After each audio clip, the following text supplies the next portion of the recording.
How many press conferences does it take to announce that very little has been agreed?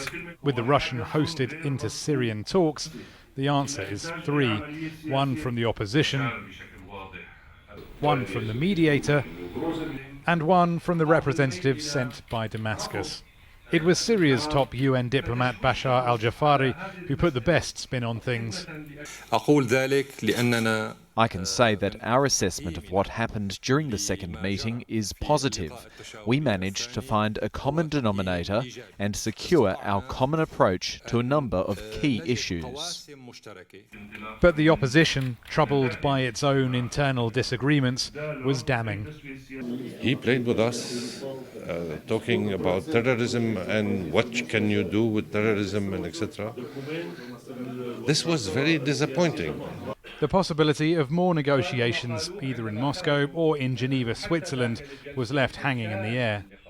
Even before these talks started, hopes of a significant breakthrough were slim. It was the same going into the first round of discussions here in Moscow at the end of January. But the Middle East is currently going through turbulent changes that could well already be having an effect on the balance of power in the Syrian conflict. The détente between Iran and the West worries Saudi Arabia and Israel, but it suits Tehran's ally Syria just fine. The rise of Islamic State in northern Syria and Iraq means Syria's unyielding president is no longer the West's regional public enemy number one. This Russian analyst thinks it's all playing very well for Bashar al-Assad and very badly for Syria's opposition.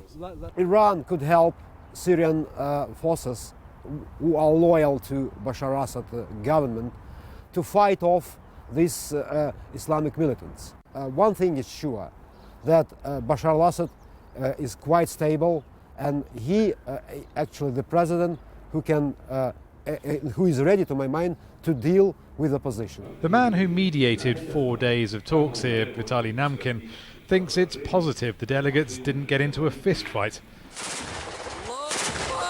But in Syria, the very real fighting drags on, while all around, governments are re-evaluating who they consider their friends and who they consider their enemies. Rory Challands, Al Jazeera, Moscow.